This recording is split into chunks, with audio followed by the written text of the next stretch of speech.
Please go ahead, sir. We are live now. Thank you so much. Thank you. So, good afternoon, ladies and gentlemen. A very warm good afternoon to you. Myself, Neeraj Arora. I am Senior Director at ASSOCHAM and look after Education Vertical, Green Building Certification Program of ASSOCHAM and Skill Development Vertical. So, friends, today once again we are with you along with MIT ADT University Pune, and we are organizing a wonderful webinar on logistics sector industry trends.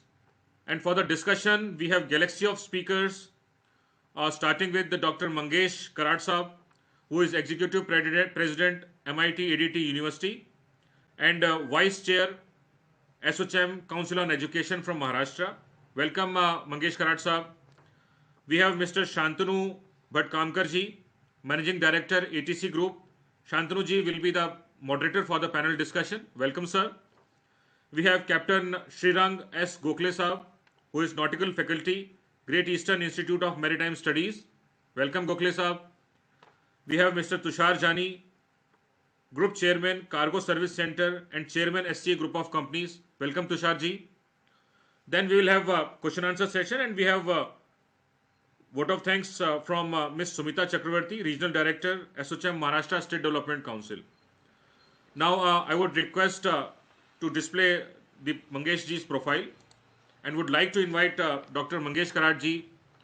As I mentioned, he is Executive President and Vice Chair MIT ADT University Pune and Regional Vice Chair ASSOCHAM Council on Education. He is widely acknowledged as a visionary who has made a significant contribution to the growth of higher education in Maharashtra. He has gained a multifaceted and enlightening experience during his long stint of 33 years in the education domain, and is also known for his excellent academic credentials in the field of technology and management. He did his master's in mechanical engineering, followed by a doctorate in management studies, and with a modest beginning as a faculty moderator member with the Maharashtra Institute of Technology, he has risen to become the beloved Executive President and Vice Chancellor of MIT ADT University. He is holding various portfolios in many associations, universities, and government bodies. So I will not take much time and would request Mangesh ji for sharing his experience with us, sir. Over to you, sir.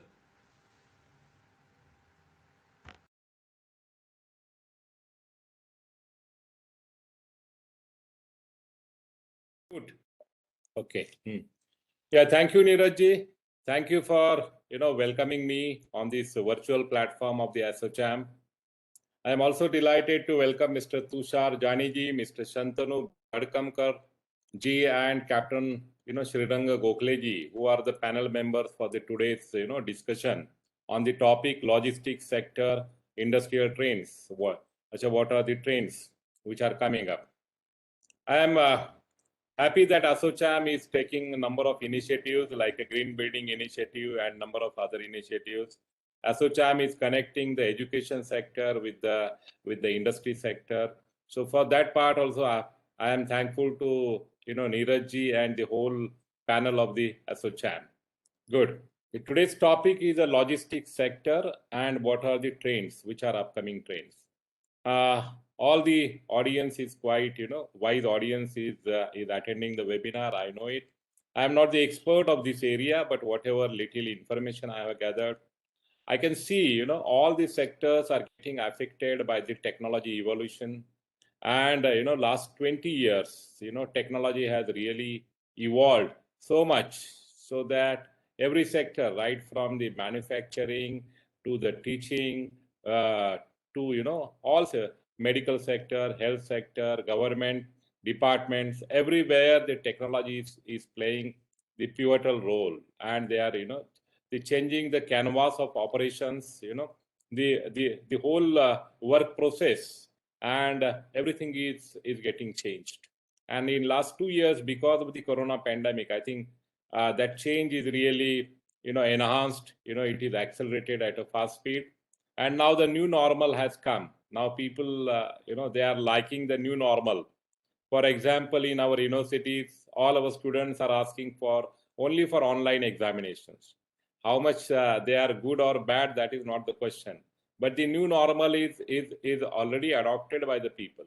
So if we see that about your sector, So logistic companies, transport and logistic companies are also undergoing a lot of changes, because if we see in last 20 years, the technologies have really evolved, right from, IoT, Internet of Things, and, the development of the smartphones, then the development of the iPad, tablets, all the things, and, higher and higher speed, 3G, 4G, 5G, the development of the secure online payment gateways, and number of other things. I think that has really, yeah, has impacted the trading. E-commerce is really boosted because of these parameters.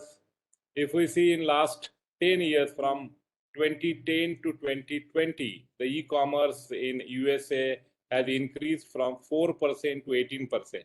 I was just I was just going through the numbers of the business which has grown, which is grown in 2010, 2010, the US retail online, the turnover was around $165 billion, and in 2020 that has gone up to $861 billion. So almost more than 4 times it has grown. E-commerce has is grown. And about at a global e-commerce sales, they have grown from 572 billion to 4.2 trillion. So you can see how much times it has grown. So this is happening worldwide. So if we can say Amazon is the biggest company in 2010, its turnover was hardly $34 billion. Now it is $386 billion. It is already touching 400 billion. So almost more than 10 times it has grown. Alibaba, Alibaba is a Chinese company, e-commerce giant. So their turnover was 845 million in 2010. Now it has gone to $109 billion. So these numbers, they are indicating how the trend is changing of the commerce.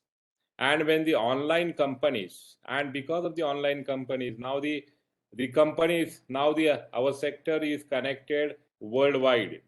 When Amazon and Alibaba, they are delivering the goods at our country, so we are connected. So these trends are affecting Indian logistics companies also. I mean to say, all the trends which are occurring at America, they are coming to India very quickly.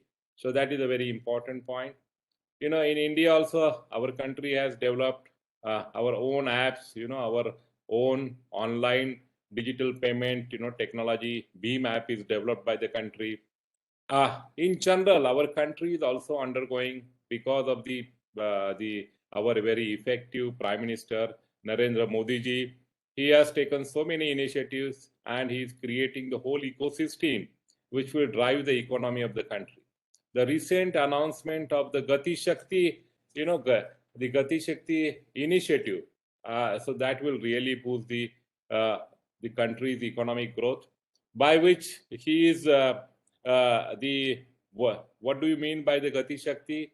The Gati Shakti is, the approach is driven by 7 engines, namely roads, railways, airports, ports, mass transport, waterways, and logistics, infrastructure. All these 7 sectors, they are taken as a priority by the government of India, and they are trying to develop all the 7 sectors. Roads, we can see our, Nitin Gadkari ji, he is developing highways throughout country, and we are seeing the news items into the newspaper that in UP some of the highways are used to land the planes, in emergency. So that much, growth, everywhere. Maharashtra also, roads are really developing very fast and at a rapid speed. I think railways, our country, in all 7 sectors, our country is growing fast. So ecosystem is getting, created at a rapid speed with a time targets. So that is really going to help to develop this sector, transport and the logistics sector. Companies, because of the corona background, now India is being preferred as one of the manufacturing hubs, one of the is the biggest market, growing market. People, worldwide people have started, believing in industry, in our country, and because of that, number of the companies are coming to our country. So all the sector, because of that growth, I think the logistics sector will boost so much in coming 10 years. Some figures are given by the reports that in India it will grow, at the rate of 8% per year. So it will reach around $330 billion by 2025. So that is quite a big number, I can say, from $150 billion to $330 billion. So that much is a rise is expected in coming 5 years. So we can see how much is the scope for development. And I think the companies who will adopt the changes, the use of the technology, the government is already using the RFID technologies, all the technologies. Now the customer can track his goods, where they have received, in which warehouse, from warehouse, have they reached to my place, etc. So all these technologies, adoption of the technologies is is an essential part of the logistics sector. Those who will adopt these technologies, I think they will survive in coming years. So everywhere, now my institution, MIT ADT University, is working, online.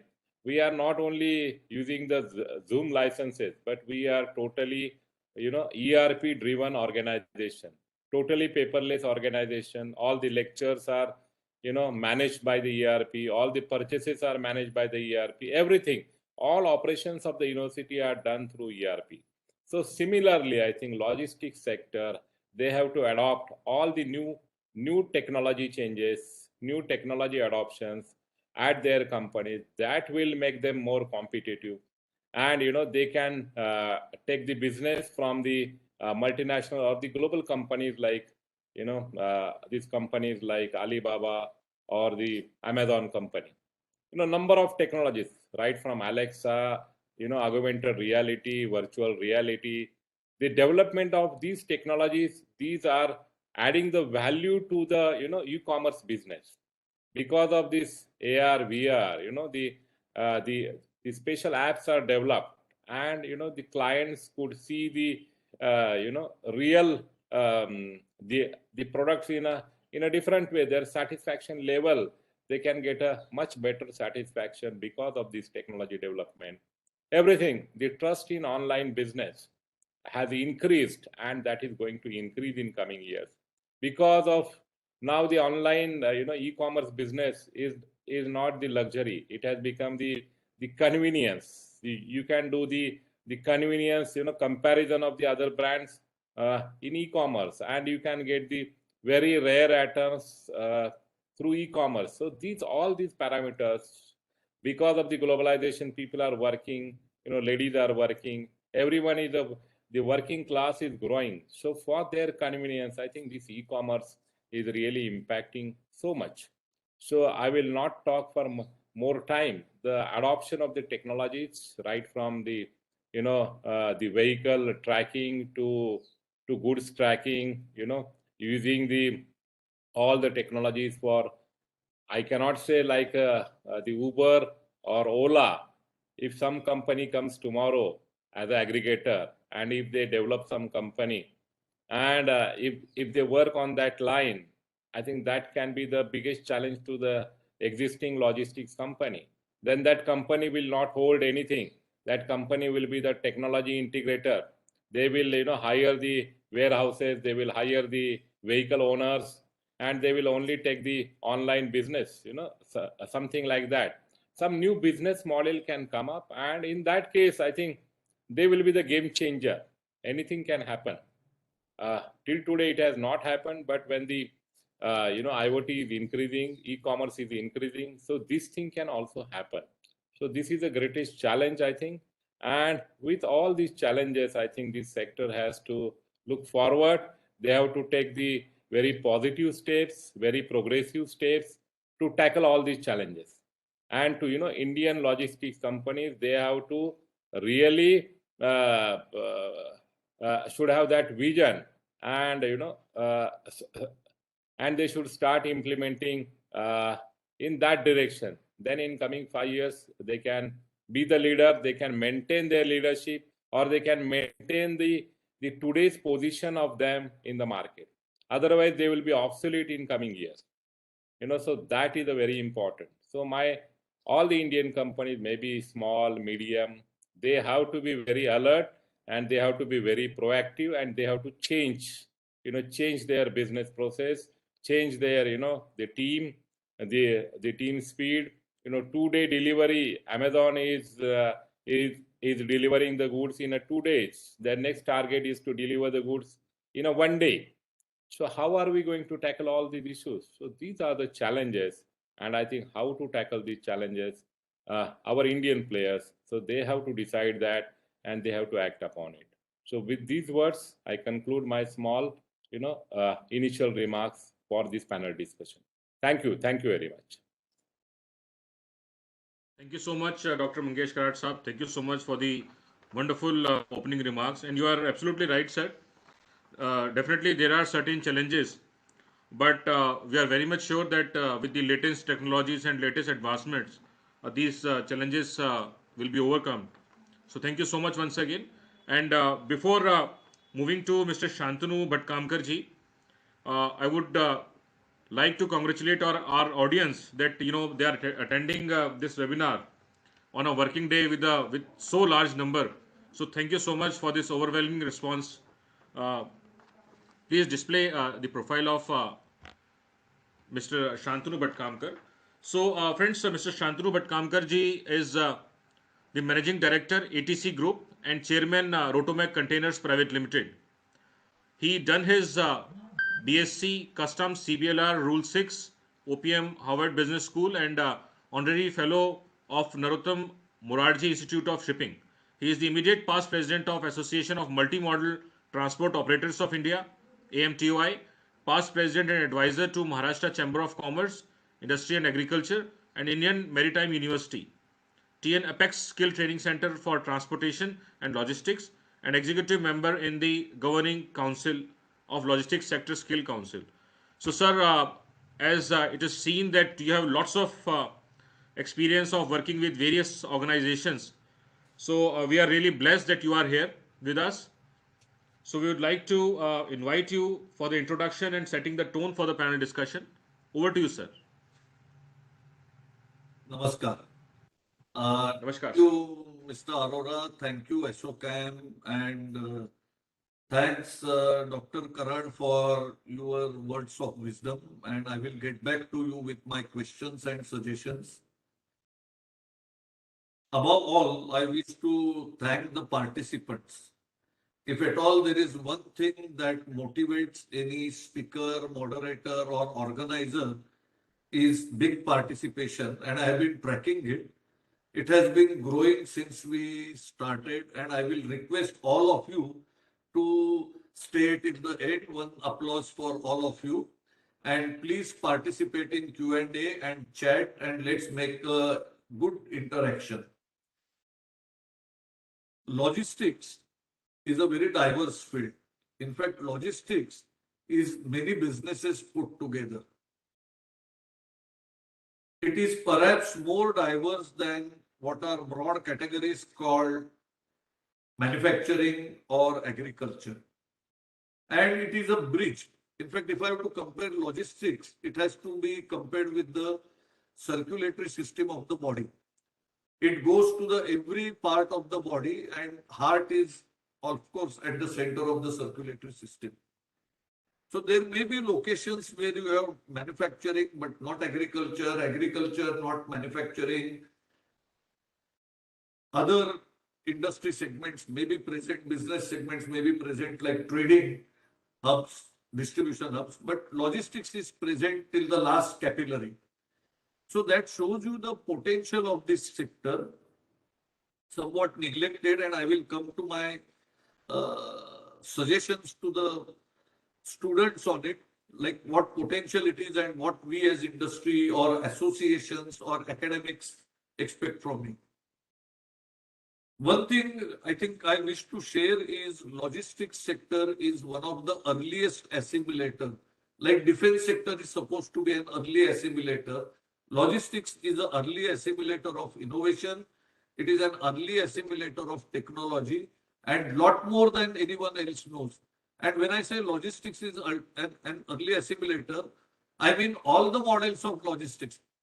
Typically, we would say two broadest would be asset-based, which is owning aircrafts, ships, warehouses, and other would be the organizer model. All of them adopt technology much sooner than others. And as I said, it is the only business which is global and local up to the last mile delivery. And almost all of us in my sector, we have network at least in 100 countries, and we have network at village level. So we are people who connect the whole thing, and that makes this business very interesting. When we come to the trends, I think it is small people who set trends, and then it comes to a notice. Equally, the leadership sets the trend, and we saw that Prime Minister himself has focused on Gati Shakti. And within Gati Shakti, I think there are two messages he has said, other than nuts and bolts, commonly spoken things, is Prime Minister has spoken about seamless multimodal transport. So that you can consider to be one of the biggest trend to emerge, and it has to be taken in full. It is seamless and it is also multimodal. So these two things keep in mind.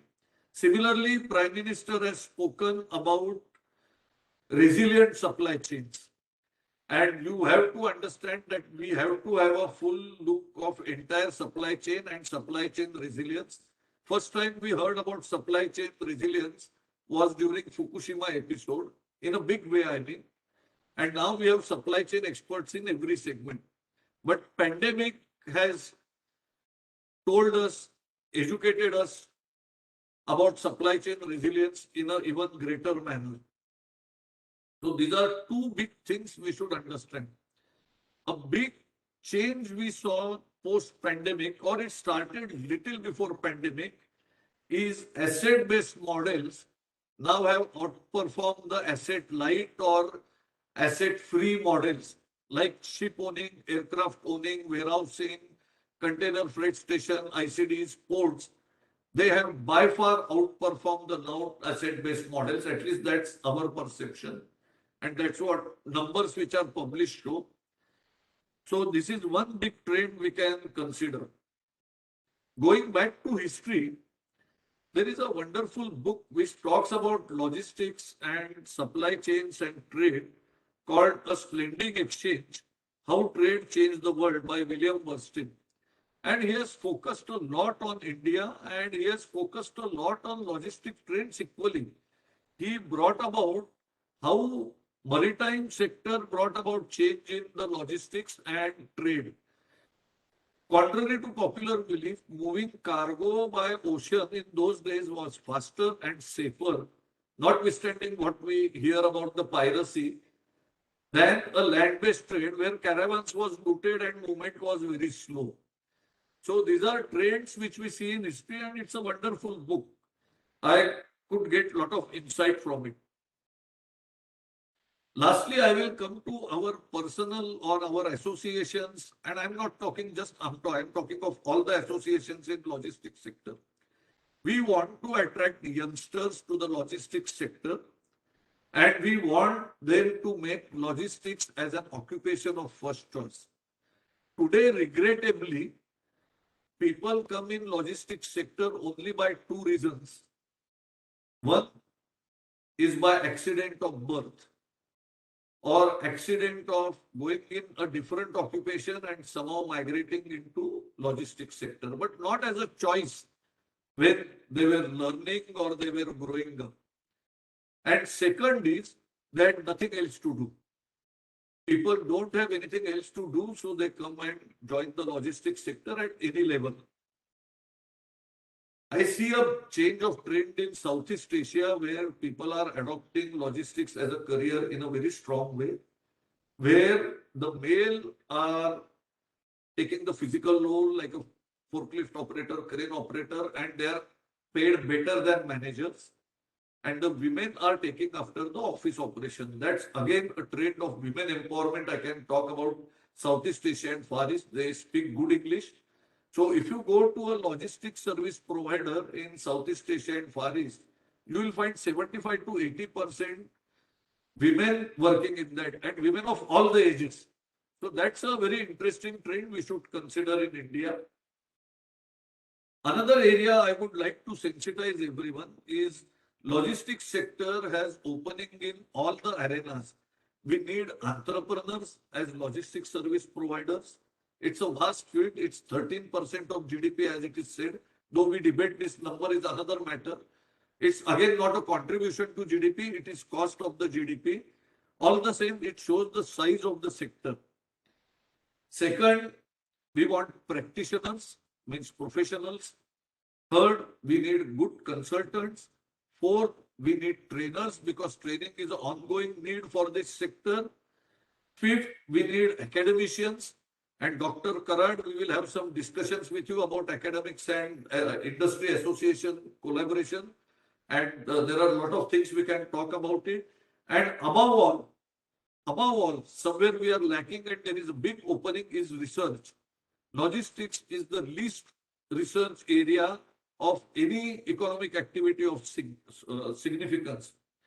With these opening remarks, I want to complete before my time, and as I'm eager to hear from the fellow panelists. We have eminent fellow panelists. So once again, thanks participants, ASSOCHAM, and the panelists. And I think I would like to introduce the next speaker to give his remarks.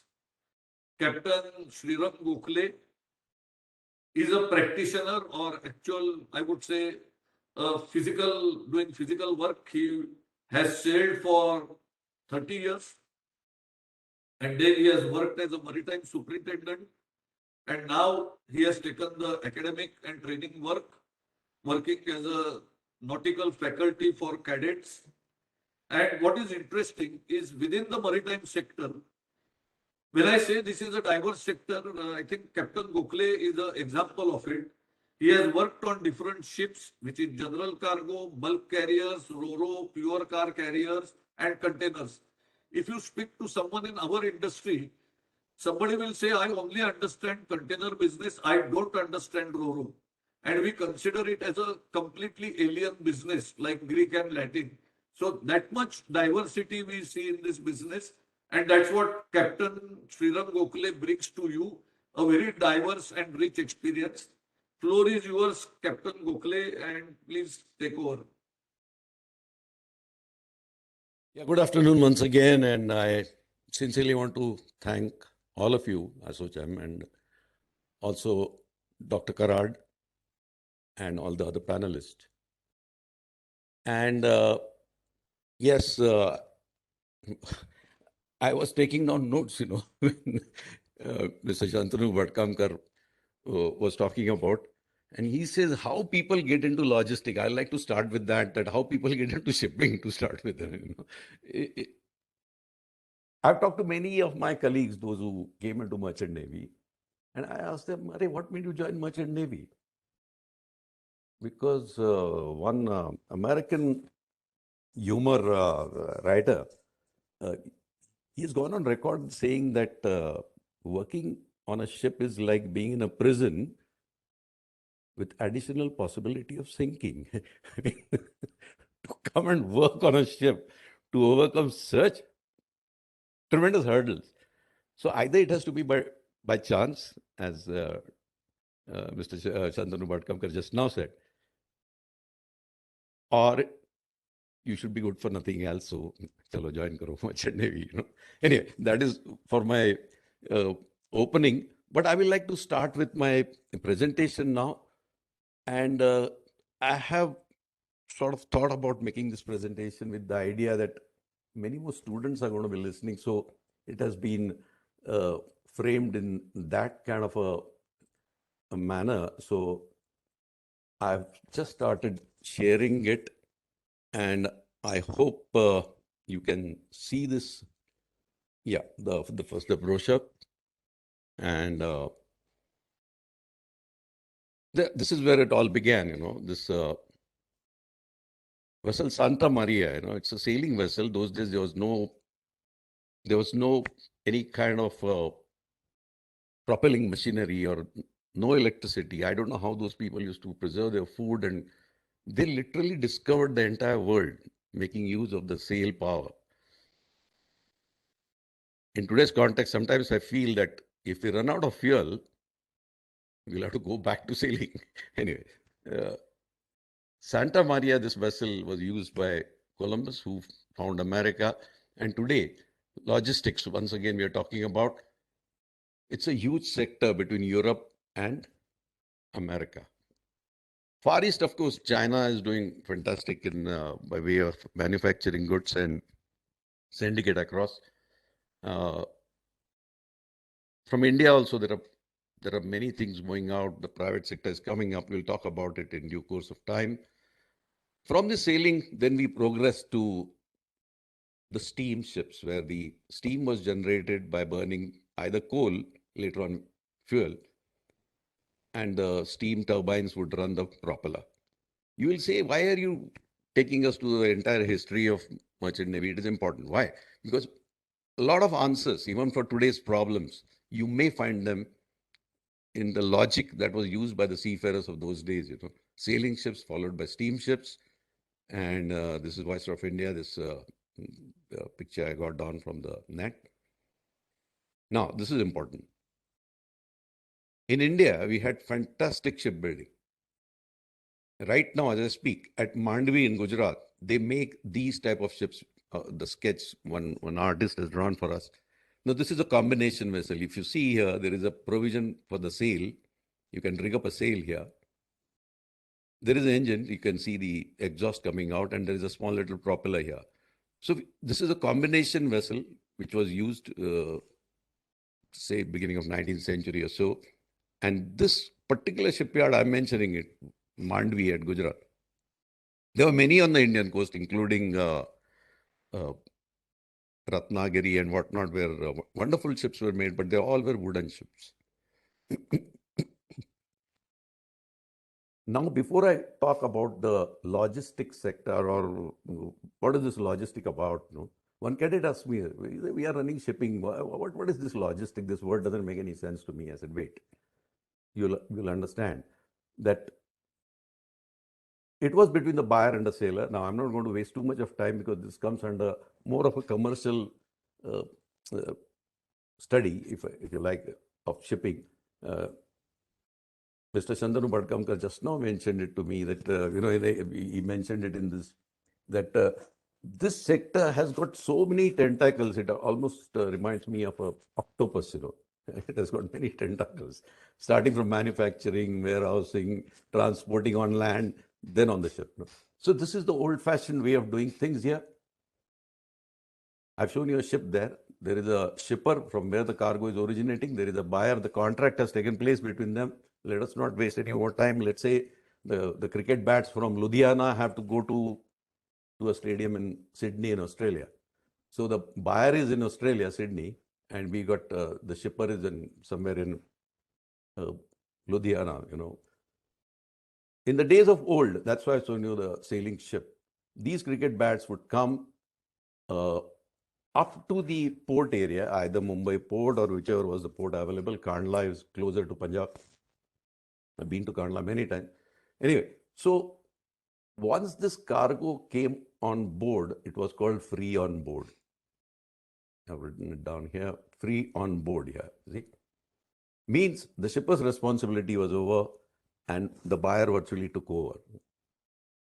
I'll run through this because it is absolutely essential that once the cargo came on board, the chief officer of the ship, he was called a mate. This is a traditional name for the chief officer. He would sign the receipt that, yes, that I have received a cargo on this ship.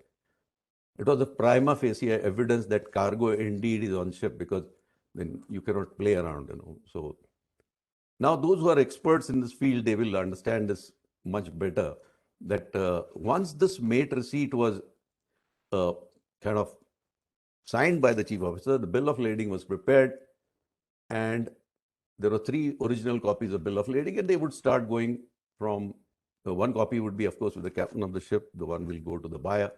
Now, some of you will worry that how the money would travel. So when this transaction took place between these two parties, the buyer deposited certain amount of money into his opening bank.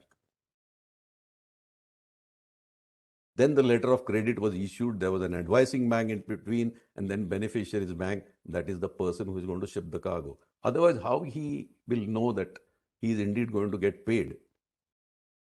As per the contract, his job is to put the cargo on board. But he would start shipping the cargo on board only when he got that letter of credit or credit letter, whatever they call it. And this is how things were done. Now, we go further. That Mr. Malcolm McLean, he thought about an idea. He says, why can't we use a standard size box which can be reused again and again for loading cargo? And in 1951, it has gone on record that the first container ship, as we call it today, came into being. This is where the logistic is getting born now. It is Prasuti Vedana, put it that way. It is getting developed now. And this box, the ISO came in between for the International Standard Organization. They said, okay, 8 feet, 8.5 feet, and 20 feet. That is the word TEU, 20 equivalent unit. This word you will find in this presentation time and again. TEU means 20 equivalent unit. The length, the breadth, the height, everything had to be standardized. So everybody in the game understood that this is the box we have to handle. Either put it on the truck, on the chassis, the Concorde, the Indian railway system, they came forward to give you a specialized service only to carry these boxes. And now we come to the multimodal transport. So by definition, international multimodal transport means the carriage of goods by at least two different models. Like I've shown you here, this is a ship of modern day, fully loaded. Now, she is supported by a truck carrying this container, which eventually land on the ship, and this is the railway wagon. Now, the next line is most important. On the basis of single multimodal transport contract. I'm sure Mr. Shantanu Badgamkar is expert in all this. He will be able to talk a lot more about it as to how a single contract is important, and the shipper of the cargo or the person who is receiving the cargo, they don't have to go from pillar to post to look for a trucking company, to look for railway wagons, to look for this and that, to look for warehousing. Everything is taken care of. And now we are in today's topic. For so long, I was just talking about how to develop this single multimodal transport contract. And that's what today's subject is all about. Now, this ship belongs to an Indian company. Orient Patriot is the name of the ship. It belonged to Shreyas Shipping, Indian company.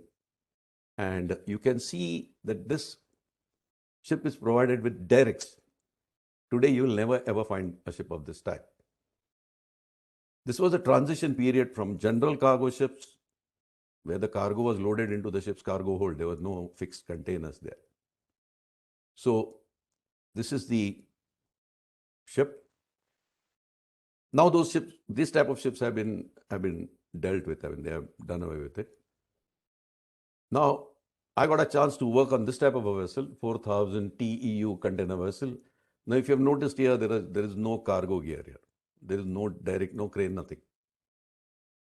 So some layman may ask me how the cargo is loaded and discharged if there is no crane or a derrick provided by the ship. The answer is very simple. This is for the newcomers I'm talking, that container terminals came into being. And Dr. Mangesh Karad, in his speech, he also mentioned it, that if we have to cater for this ever-growing field of logistics, not only that we have to have the ships which can carry containers, but we must have the infrastructure to go along with it. We have to have container terminals. Within the container terminals, enough warehousing capacity should be there. By road and by railways, the containers should continuously be able to feed or take away the containers from the container terminal when the ships bring in their cargo or the cargo is getting exported. And that is a challenge for any developing country. I may call our country as semi-developed country. We have excellent terminals. Some are government controlled, some are privately owned like Pipavav and Mundra. And I've been to all these ports as a sailing captain of container ship, and there is hope there. This sector is growing like anything. Now, I have to talk about this digital revolution, as I like to call it. Whatever cargo that came on my ship when I was a chief officer, I used to plan that so-and-so type of cargo is coming. Sometimes we used to get project cargo. We will get awkward size pipelines, some bends and whatever. And with a lot of difficulty, we used to plan it. The heavy cargo should go down. The light cargo should be on top because the ship is rolling and pitching. With a standard size box today, containers, TEU, 20 equivalent unit, just now I talked about it. Now, from a seafarer's point of view, let me say that my first line here, planning of loading of containers was done ashore now, thanks to the digital revolution. This word, for some of you may be a little new, that BAPLI file is a standard electronic data interchange. So the entire planning, which container should be placed where on the ship. If I can go back, I mean, you're talking about this ship, which is easily carrying something like 10,000 containers. And each and every slot, the word they use is slot, in which the container goes and fits. You'll have to be very, very, very careful in planning stage. We don't want the ship to become awkwardly loaded, and the forward part of the ship is very heavy. So she is like, namaste kar rahi hai, like, she's going down by head. We don't want that. Also, we call it the trim. Trim means the difference between the forward and aft. In this picture, you can see this loading has been planned very nicely. So this line is parallel to the water line. Today's computers do it very easily. The planning is done ashore. This BAPLI file is brought on board the ship. The ship has got its own lodicator where they do the planning of the containers. So you just insert a small pen drive, enter, and 10,000 containers will be loaded into your electronic system on the ship. What we call is the lodicator, within a few seconds. Amazing technology. I have no word for that. We as seafarers must update ourselves continuously and get used to this. This is a challenge for us. Ship and container tracking became very easy with computers and internet. There are websites. You can track your ship. You can track your box. You exactly know where that box is right now. Huge amount of data could be transferred. I remember as a chief officer, that mate's receipt I talked about, I had to keep on signing a good wad of so many mates receipts. This parcel came, that parcel came. It really took me some time, and many times the captain is breathing on your neck. Hey, come on, we have to start sailing the ship now. You're still signing the papers only. Today, the whole thing has gone out of that window, that old-fashioned way.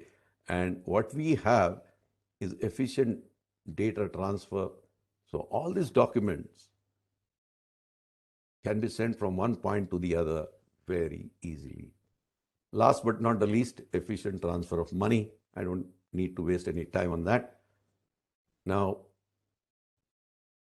I will now start going through this presentation quickly. That container ship, what is in a box? Anything and everything. I like to call it pin to piano. Kuch bhi bhejo. Anything and everything goes inside the box. There are cars going inside the container. The owner of a specialized car. I have loaded one Porsche once. So one owner of that car, he was very proud of his vehicle, and he used a container, put his car inside. That container was lifted and placed on board. It was in Europe. We discharged this car in Brixham, somewhere there. So anything and everything can go inside the container. Now, they cater for 90% of the worldwide cargo. These ships have been built in increasingly large size. Now, that is a challenge. That is a challenge because the size is increasing. When I worked on that ship, which I showed you the photograph of 4,000 TU, I was thinking no end of myself. Chala collar tight. Mera jahaz mein 4,000 container I can load. Today, that has become a passe. We are already talking about ships more than 20,000. Okay. Feeder Captain, ship and mothership. Yep. couple of minutes and take up in Q&A. Yeah, okay.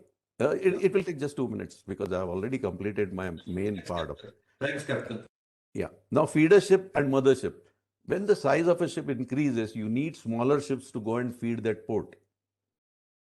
You need ships with 500 container capacity to 1,000 or 2,000 so that the bigger ship can be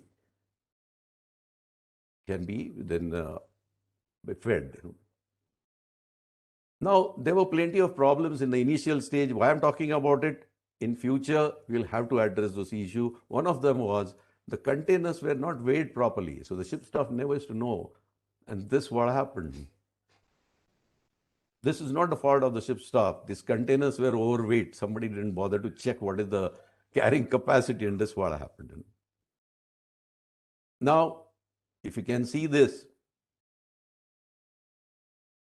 the charter of the owner, he has to load, stow, lash cargo, and supervise. Who is responsible? You may talk about digital technology, you may talk about this and that. When it comes to the crux of the matter, they always catch the captain of a ship. He is the responsible person, especially during the sea transport. Now, this is where I like to end. The size is increasing so much that today the ship can carry 23,964 containers in one shot. This is 2020, 2021. It is even going further. Ever is. Large vessels need infrastructure, many shore cranes to do the cargo work, deep water channels so that the large ship can be brought inside the port, efficient connectivity by feeder service. Ultra large vessels, just now I showed it to you. All of us, we know what happened with Ever Given. She blocked that Suez Canal for good 6 days, and the loss is in billions. I will request Mr. Shantanu Vadkamtukar to say a few words on what is his finding, because I'm sure he will have enough data. With this, I would like to wish you all a bon voyage, and I hope I have taken you right from the sailing days of Christopher Columbus to a 22,000 vessel today. Thank you. Bye-bye. Thanks, Captain Gokhale. It was an outstanding presentation, and I actually felt very sorry to interrupt. You could have gone for half an hour, and it was engaging, number one, because it was real and practical, not pure academics and platitudes. You gave real life example, which makes things interesting. And I can assure everyone it's harder to pitch at real life, nuts and bolts, grounded reality. But I've seen your career has been, like we say, man on the ground. You were the man on the ship. So you have touched everything, you know it better. So it was an amazing presentation, and I will take opportunity to invite you in other forums also, and we'll give you more time that because you have a lot to say.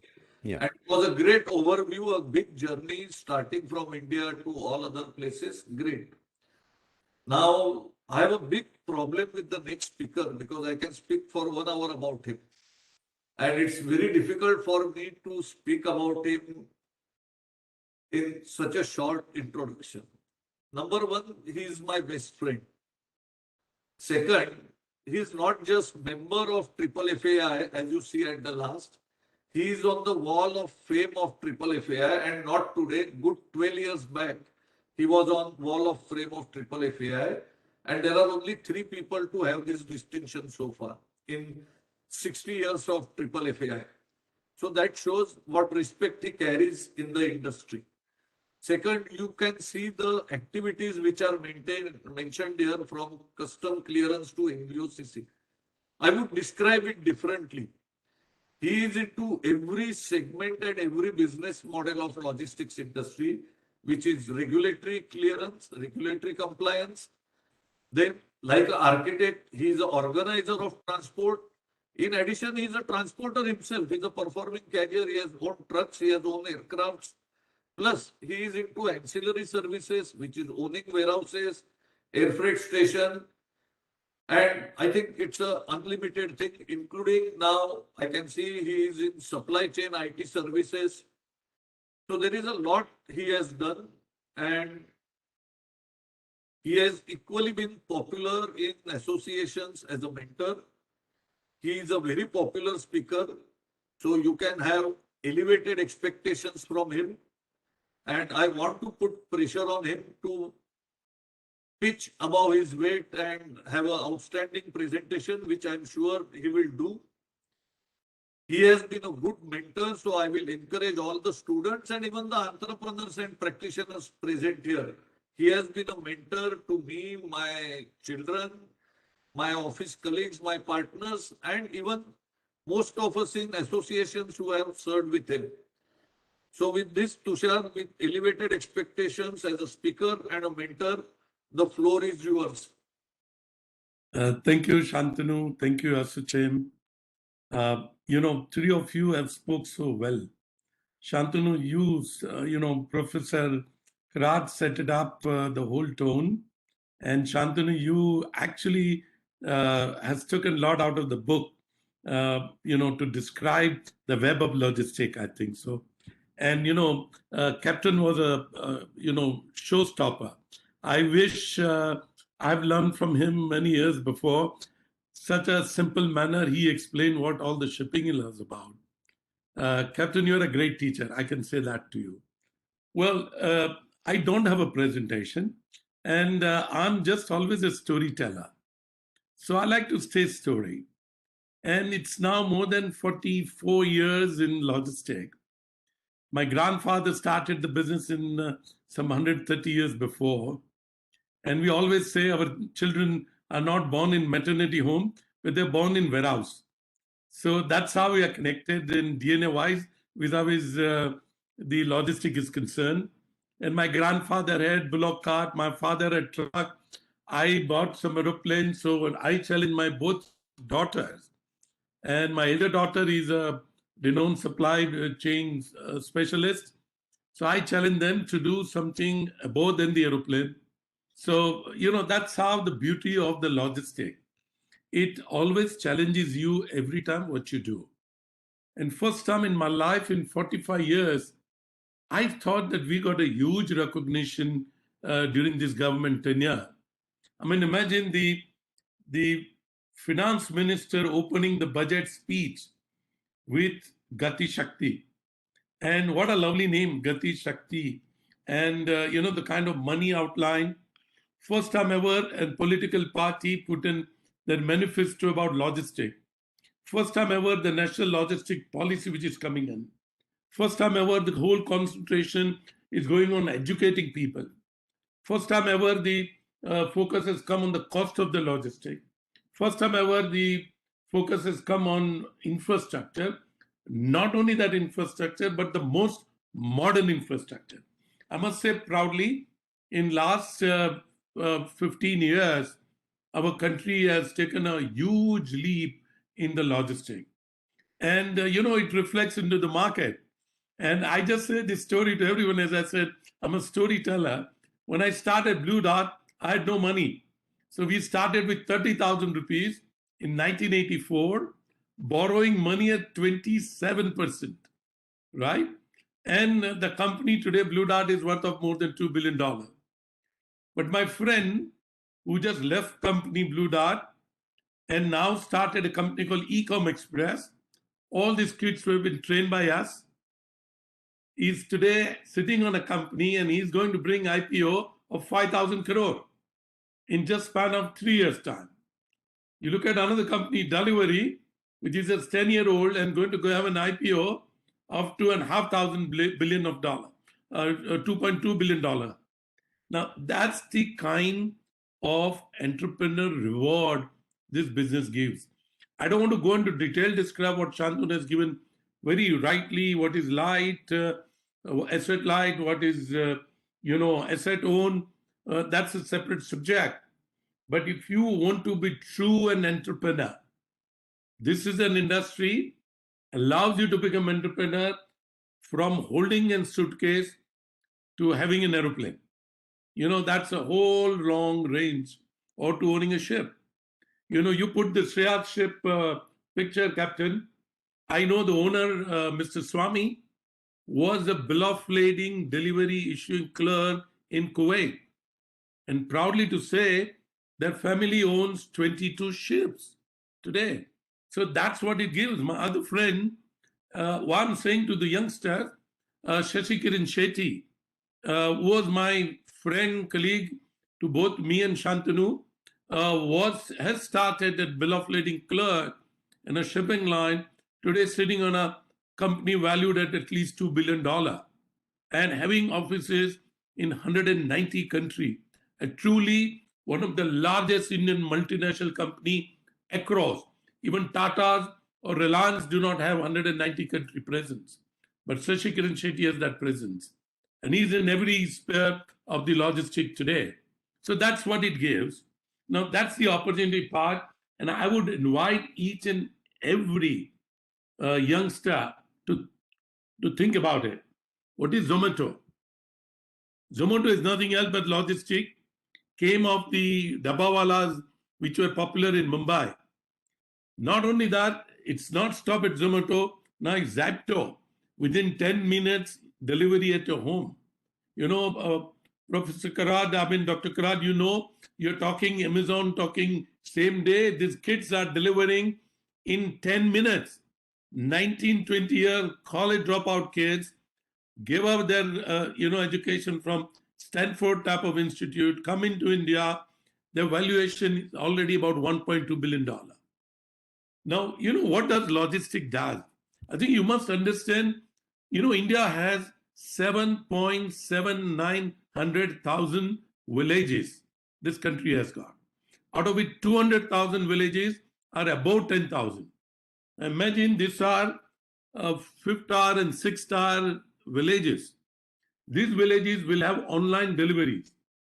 And can you imagine 200,000 villages, you set up a delivery network, the kind of money what you can bring, the kind of entrepreneurship what you can bring, kind of change you can bring into the ecosystem, because you will stop migration from village to the city, and you will do a great service to the ecosystem of our environment, to the helping the carbon print reduction.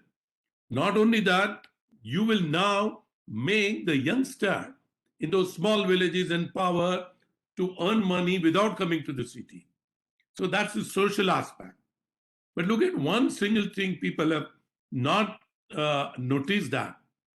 And, Captain, you will agree with me. I mean, you are a man of nautical and you understand probably more. The sun rises half an hour early in Northeast. No, we don't have 2 dual time zone in this country. But sun on the Northeast rises half an hour early. And that will be the logistic gateway of India. The Indian government is now building a road from Northeast to Myanmar to Cambodia and up to, Thailand, Cambodia, and Vietnam. And that will create a parallel Chinese supply chain, and which will then make a big market entry for India and all these countries. We are going to have FTA. Today our trade with Bangladesh has gone up so much. And sir, Captain Sir, what the change it made supply chain from Manipur and Nagaland to the mainland using water of Bangladesh and then to come in. I mean, look at those new engineering which is going to come. India is going to be prominent. We are going to be third largest, fastest growing economy in the world with 1.35 billion people. The demographic with 25-year-old people with educated, whom are good in mathematics, and all of you have not touched probably the artificial intelligence and machine learning. I just give you, I'm sitting in Bangalore today. Bangalore airport is now putting 3D printing facility full-fledged at Bangalore airport. So the next level of production of things will come in a 3D printing, manufactured there, and ship it onto the aircraft to go around the world. That's how the world is changing. I'll give you two other examples of what the other things happening. And Captain, one I would touch with you, which you are very familiar. There is a Japanese friend of ours. He's been saying he wants to invent and sort of a fusion atomic theory, convert all those containers into little chip, put that chip into his pocket, go aeroplane, go on the other side, do the reverse theory, and the goods come back. Whether it will happen in our time or grandchildren's time, I don't know. But imagine that revolution. The other revolution which I can talk related to maritime, can you imagine 100 ton of water aeroplane landing at the port? You don't need an airport, right? And you can accept a cargo out of the seaport. The third revolution, which I want all of you to understand, is the owner of Amazon, Jeff Bezos. The Jeff wants to now put research in the money into an alternate fuel to go into the Mars. And he already touched a little bit up space and came back. Now, he is going to start a tourist company, but is that interest? The interest is different. He believes some years after, maybe 150, 200 years, the production will be in Mars because the energy is cheaper and consumption will be on the Earth. And you need a logistic to go to Mars and bring it down. Now, these are futuristic, but let's look at ground. And Captain, you touch on IT, Shantanu touch on IT, Dr. Karat touch on IT. Today in our business, 50% is pickup and delivery, and 50% of our business will let you know where your package is. That's the kind of technology intervention which is coming up. Look at the data what we have today. When you sit on the cargo terminal and say one of the container terminal, the amount of data you have, you can be in a predictive science company. You can predict where the international business is going to be, which country, what commodity, what it can go, at what point of time here it will go, how that supply chain will change. So I believe by another 10, 15 years, all logistic company will become a predictive science company. And that's where the artificial intelligence, the data science, the predictive science, machine learning will come in your way and your help. And the last, what I want to say is, if you don't know supply chain, you don't know your business. You've seen it what happened in the COVID time. Any country, and look at what India did. The whole world was worried about vaccine. We used to get a call. We used to sit with, all health organization, WHO, meetings after meeting. How will you deliver vaccine? And I used to tell them, I said, don't worry about India. India will deliver to the world, and India will deliver to its own people in India. And for simple reason, because we had delivered polio. So we have achieved what? Shantanu, I won't take much time. I know you're looking at me. So, over to you, Shantanu. Thank you once again. Thanks, Tushar. We have telepathy. And actually, I was expecting you to talk about satellites and interplanetary logistics, but you went beyond and you spoke about teleportation. So that's it, why we call him as visionary in our industry. And I won't be surprised if he makes it possible with Japanese collaboration, or he will create some Indian to do it. If we have questions, we can take questions, but I will add, maybe go in reverse order while the mind is fresh. How much time we have, Sumita?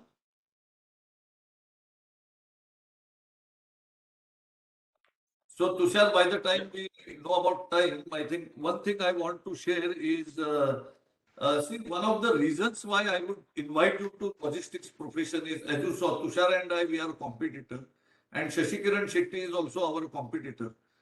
One of the best thing about our industry is we take pride in achievements of our competitors and we share it publicly. So that's one of the best environment to work with, where your competitors are your mentors, your friends. And Tushar Shasikaran Shetty shares wall of fame with you. And one single reason why I did it had nothing to do with logistics. It was time where Indian companies were selling to the foreigners. He started acquiring foreign companies, and that was a encouragement to all of us to stay put in business and continue with it. Tushar also touched on Northeast potential, which is one of the passionate issue we have. Tushar, I have two quick remarks from you. One, what single thing you want the logistics service providers to do? One is asset based, other is asset free or asset light. And what you want the students or the fresh people to do. One top point at what is I at the say, top of. I would say very simple. If it all logistic has to be IT enabled solutions now. So your foundation should be on data science, much more. Okay, it's beyond IoT and beyond other thing. Number one. Number two, the processes will change in terms of the technology enable. In terms of asset light and asset heavy, I would say it depends on your what your stomach can feel. If asset light is a very effective mitigated risk model. Asset heavy is very highly risky but very rewarding model. I've done both. Thanks, Tushar. I think there is a question if you want to answer, but I want to answer before you. It's a question asking management and engineering students in domain. I think people with combination of engineering and management have done well in every single sector. In fact, New York Wall Street is dominated by people with this background. And in fact, if you come to logistics sector with this background, the field is open to you for research, entrepreneurship, consultancy, as a practicing professional, trainer, everything. So world is open for you, and Tushar touched about IT enablement in that sector. So you will bring both domain expertise for IT enablement. Tushar, you want to supplement or I 100% agree with you. Actually, little supplement I'll put in your management course you do with finance, because that will make you 100% perfect. Over to you.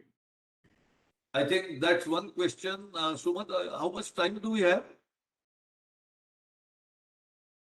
So another 10 minutes we can. Okay, good. So going in reverse order, Captain, there was a question in chat, probably you saw. It's about how many containers a ship can carry. You can give the latest update about the capacity of container ships which are under build and those who are operating, including post-Panamax. And you can also share about other ships. Why limit only to container shipping? What are the large size? And probably sometimes we don't understand what is 2 lakh ton ship. If you can give example of size or compare with a bus or a truck, and quickly if you can touch on it so that the diversity and operations can be explained by the size of cars it carries, for example. Please go ahead. Right, sir. I'll take up that 20 equivalent unit, that 20-foot standard box. And today we are already crossing 23,000 that 20-foot box on one single ship. And you'll be surprised, it is manned, that ship, not more than 15 or 20 people. So from the owner's perspective, it's a great cost saver. I mean, if you use a 5,000 TEU vessel, you'll have to have 4 vessels to carry 20,000 tons. It's very basic mathematics. Talking about other types of ship, the roll-on, roll-off vessel. Once again, we have to go back to infrastructure where that ram gets load onto the jetty, and the cars actually roll on and roll off. Let me tell you, in Mumbai, we are doing it. Tata cars are being exported to many countries. And today the car carriers, I can go on and on, you'll have to stop me here, because they can be adjusted as their the height. So if you want to load trucks, yes, you can adjust it and load trucks. You want to you want to load sedan cars in it, yes, you can do that. I worked on a car carrier. I know how to go about it. And that market is also coming up, but it is more dominated by car manufacturers. Captain, there is a question I could see in chat. I know you are not a marine engineer, but you have worked with marine engineers. Right. Yes. Somebody wants to know what are the qualifications for marine engineer and what anything you want to share about it. Yes, there are two streams. I can go very quickly over it. One is here in Manet, where I was a faculty member myself. And there, after passing 10 plus 2, and if you get more than 60% physics, chemistry, maths, and all that, then you can do a 4-year course in BTech, and you will be a marine engineer. Second line is you get a normal engineering degree, mechanical, BE mechanical, and then there is a conversion course of just 1 year for marine application. So certain institutes are doing that. Great Eastern Institute of Maritime Studies is doing for that kind of a thing. So you may further do the R&D on that. Thanks, Captain Tushar. I will go to Captain Karad. In the meantime, if you can check the chat box, there is a question about logistics career. Dr. Karad, I would say one of the Dr. Karad is not available. I think he has just dropped. okay. So we can ask the questions from either Gokhale Saab or Mr. Jani. Yeah, okay. That's fine. If he comes back, I will take up the question with him. Tushar, I think there is a very general question about how one can start career in logistics at initial stage. If you can check in chat, and what should specifically one look out for? Well, if you are an IT engineer or industrial engineer, both would be qualified. Even if you are not that, sans graduate would really help to understand the processes. You can start early into the company as a supply chain executive or maybe supply chain trainee, climb up and do your MBA with supply chain or the trade management, because the supply chain is actually either cross border or cross state or crisscross country. The third, you can also learn transportation management, which will be very helpful to you. And the last, lot of investment, as all of you are seeing now, coming in the warehouses. So you can learn project management. So logistic park is a big opportunity. So I hope I've answered, Shantanu. I can supplement. I think Riya Agarwal, who has asked this question, I can supplement it. And I am a passion-driven person rather than career-driven person. And the best thing about logistics is that it gives you opportunity that suits your passion. If you are passionate about research, you will have a research. You are about operations, you have operations career. You want to be a hands-on person like Captain was. You can sail a ship or fly an aircraft, drive a truck. And I can tell you, today's crane operators, particularly gantry crane operators, can earn salary like an aircraft pilot. And it's a well-deserved salary because the level of skill that is required is equal or perhaps more. It's an amazing career, and one should look at everything that's possible. Second thing, best part of logistics is you will have anything from an association, like one of the role model association I have is the Mexican Association, which employs 500 people. It's a logistics association, and they are backbone of the Mexican economy. So you can have a career in an association. Like you have seen people who have become the secretary generals of ASSOCHAM and such associations have become icon. People have forgotten who is the president, but you remember their secretary general, director general, and secretaries. So it's an amazing career, and one of the point in case can be Sumita, who is sitting here. She has focused on logistics sector, and she is one of the most sought after person. So the opportunities are diverse. Please follow your passion rather than following a career, and career follows would be my message. And, Also, Shantanu, just to add, all these foreign ports put their representative here in India now. And yes, that's a very good assignment in my mind. foreign ports, and then those people migrate to representing the local states in those countries. Correct. So I think your generation is spoiled for choice. Your generation is spoiled for choice of career and opportunities, and you are in a sweet spot because when we started to travel abroad in early 80s, we were actually treated like dirt and we had to really make an effort to prove ourselves.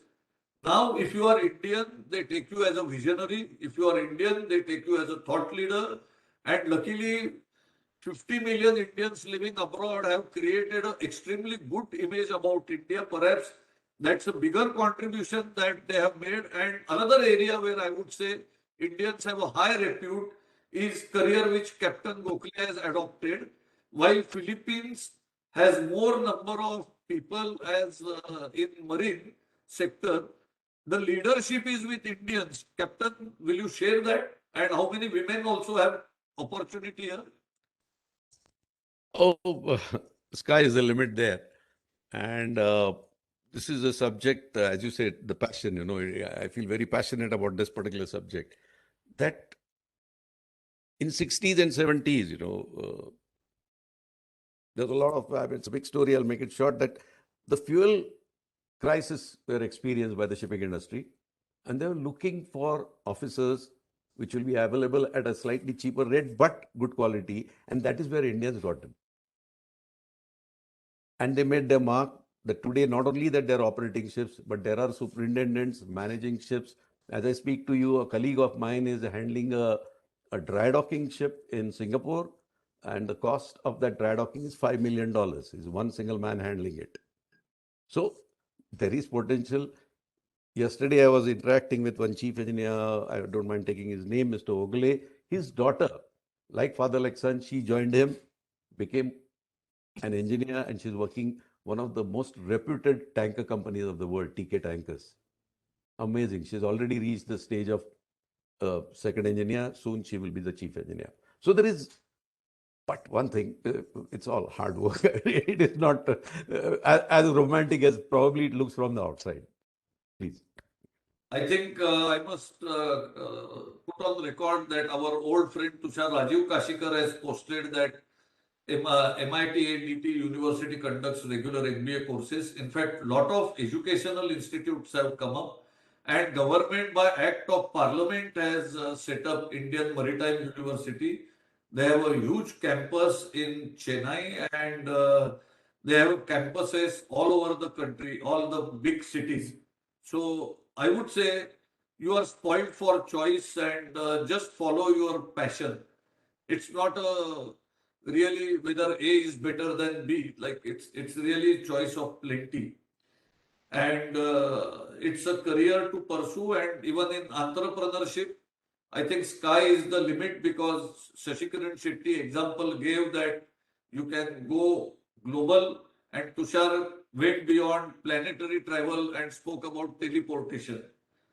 So with this, I think we had a big diversity of background from academics to practitioners to person who physically were performing logistics by their own hands, and associations and chambers involvement.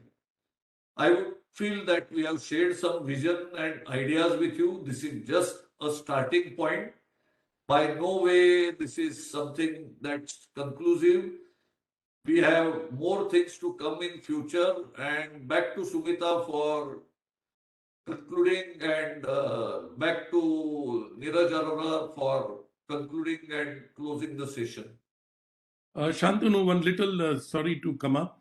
Rajiv Gandhi National University on the civil aviation also offers course at Fursatganj, and including pilot training. So that's also new. This year the intake was about 800 kids.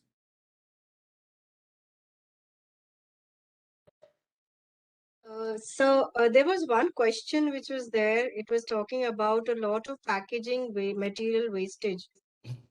So how does one that can be controlled? If any one of the panelists can just answer on that. I can give a brief reply before Tushar comes to it. I think, and I want to be first because this is the issue which I have shared, because Amazon gives lot of cartons and disposing them is a problem. Cockroach becomes a problem because of it.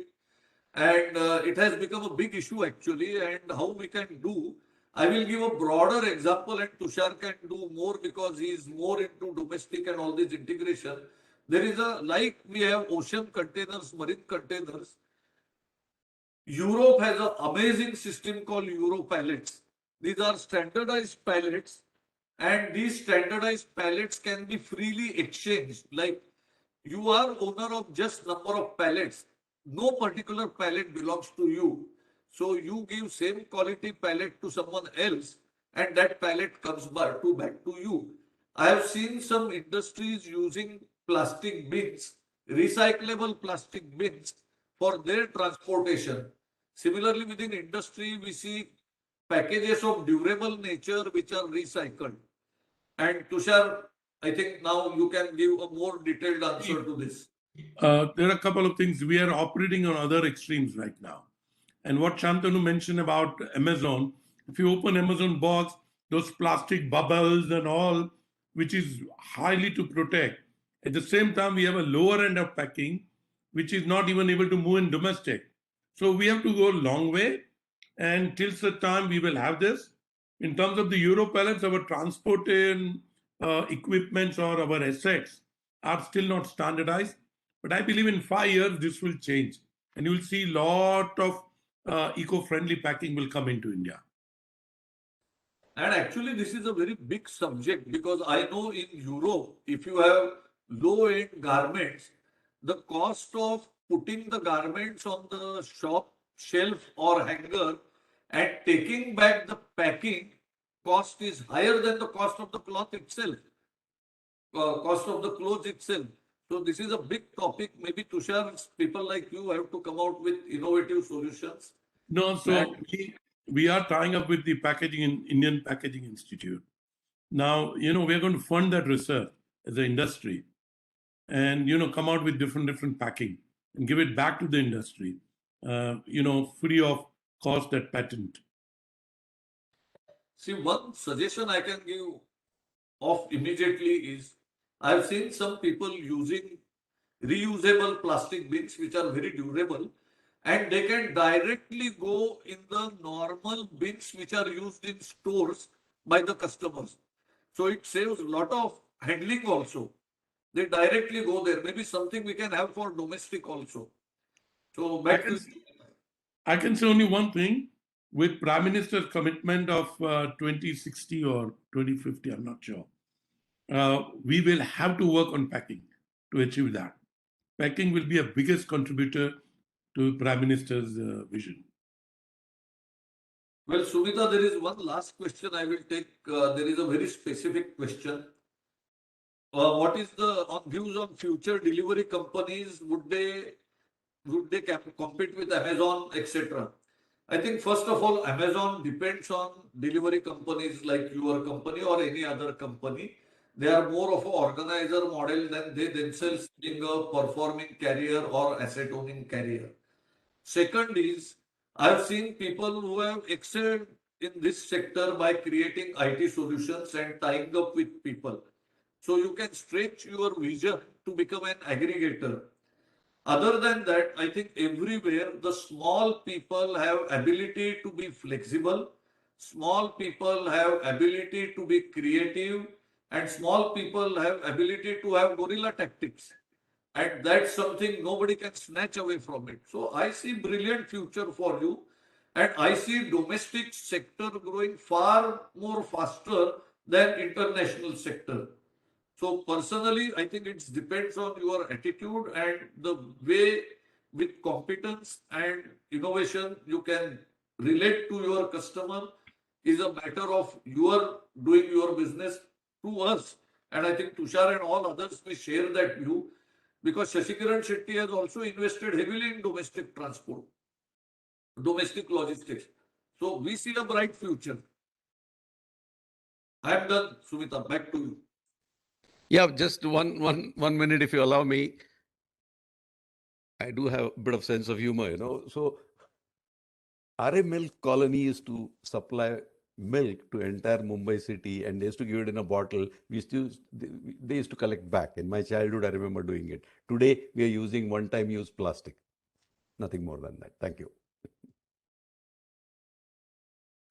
Thank you, everyone. It was a great experience for me personally as well, and meeting my old friends, Mr. Tushar Jani and Shantanu Bhatkamkar sir. And I'm very happy that you all just at a short notice you all came on board.